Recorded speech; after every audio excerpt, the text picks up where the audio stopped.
উপকূলীয় অঞ্চলের নোনা মাটিতে যেখানে প্রচলিত পদ্ধতিতে আদা চাষ প্রায় অসম্ভব, সেখানেই বদলে যাচ্ছে কৃষির চিত্র। লবণাক্ততা এড়িয়ে সিমেন্টের ফাঁকা বস্তায় জন্ম নিচ্ছে বাংলাদেশের অন্যতম অর্থকরী মশলা আদা। নতুন এই পদ্ধতিতে কৃষকদের পরিশ্রম যেমন কম, ফলনও মিলছে চোখে পড়ার মতো।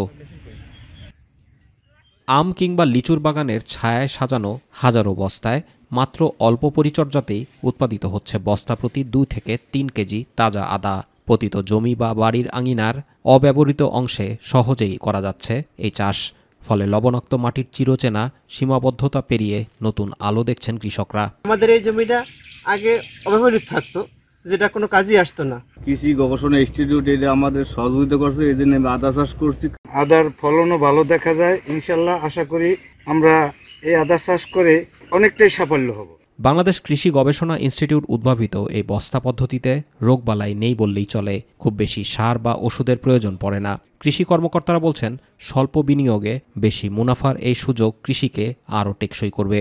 বস্তায় আদা চাষ করলে তার যে মাটিতে সরাসরি করলে যে রাইজেন রটের যে রোগ মিশ্রণ হওয়ার যে একটা সুযোগ থেকে যায়, সেটা কিন্তু বস্তায় আদা চাষ করলে থাকে না।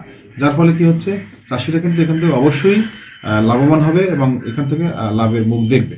উপকূলীয় অঞ্চলে বস্তায় আদা চাষ ছড়িয়ে পড়লে দেশের মশলা জাতীয় ফসলের ঘাটতি অনেকটাই কমে যাবে বলে মনে করছেন সংশ্লিষ্টরা। আমরা যদি আগাই আসি এবং কৃষকরাও অনেক আগাই আসতেছে, যে আশা করি সামনে অনেক এরিয়ায় এর উৎপাদন করা সম্ভব হবে। উপকূলীয় কৃষকের সাফল্য এখন ধীরে ধীরে হয়ে উঠছে টেকসই কৃষির নতুন দৃষ্টান্ত। জুবাইর রহমান, মাই টিভি নিউজ।